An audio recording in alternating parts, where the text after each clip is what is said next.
Kagugma na nasa tay tubago no nga sumpay atong iyatong tubag atong niagi. Nganong diha mangyod kanunay ang among atake tungod kay naa diha ang dakong pagtudlo sa kabakakan. Daghan pang bakak pero kini lang akong ihisgot dinhi. Si Pedro himuon nilag Santo Papa nga mingon sila ang Ginoo kanoy naghimo nga Santo Papa si Pedro. Pero si Kristo ang iyang pagtulon-an Mateo 23:9 bawal magpatawag og amahan dinhi sa silong sa langit. Church Father ang gisgutan ni ha on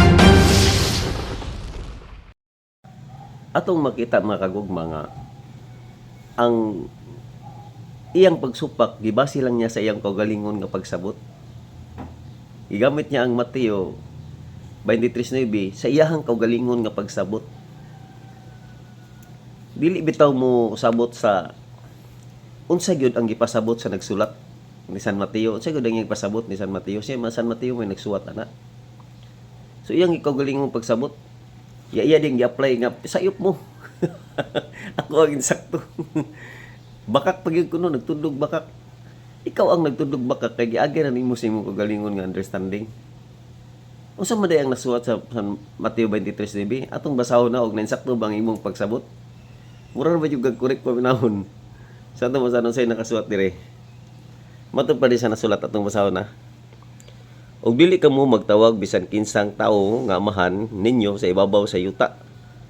Kay usa lamang ang inyong amahan nga tuwa sa langit. So unsa may pagsabot ani sa imong pagsabot religious father? Ang pasabot ini dire God the Father. Kanang magtawag kag Dios ba? Kanang magtawag kag amahan isip Dios. Kay klaro mo kay ang sumpay inyo, kay usara ang inyong amahan nga tuwa sa langit. Ang amahan nga tuwa sa langit mo ang Dios. So kung magtawag kag amahan dinhi sa ibabaw sa yuta, isip Dios, mao na siya ang sayop. Nga magtawag kag usa ka tawo, tawagon nimo og Father, nya ang imong interpretation sa pagka-Father niya sama sa amahan nga tuwa sa langit. Mo na siya ang sayop. Pero amahan sa pagtuo, dili na siya sayop. Si San Pablo, sa 1 Corinto 4:15, gitawag siya amahan sa maayong balita. Oh. Religious mga po na, maayong balita baya. So, si Kuan, sa Abraham, gitawag siya amahan sa pagtuo. Amahan sa daghang mga nasod. Nasa Genesis 17:5, amahan.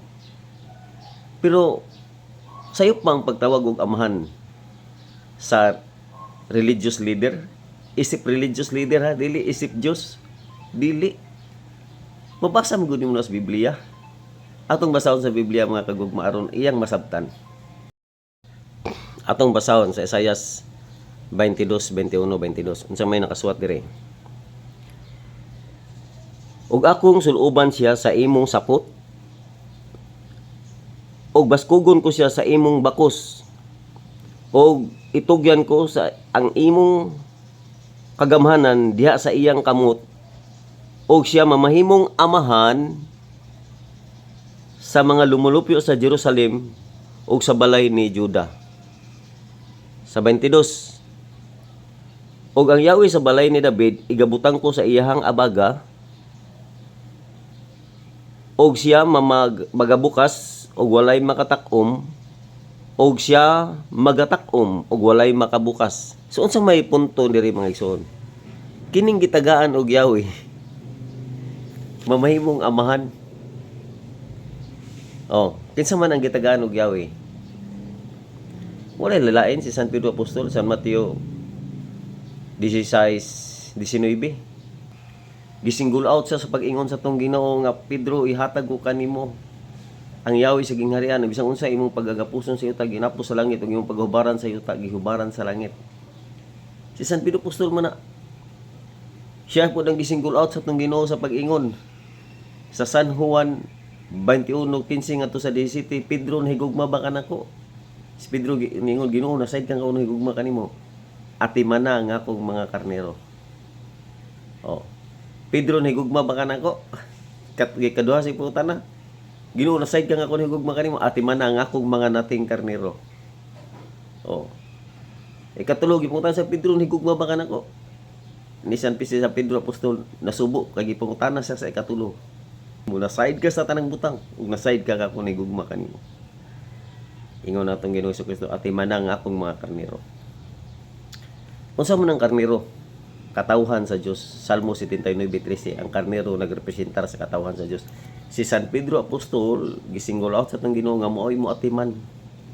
But pasabot siya ang nagdumala.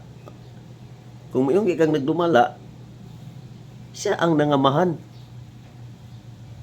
sa katawhan sa Dios.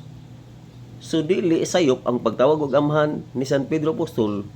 Kung ang imong pagtawag kaniya sa amahan, dili amahan nga tuwa sa langit nga isip Dios, kundi amahan sa ato ang pagtuo diha ni Kristo.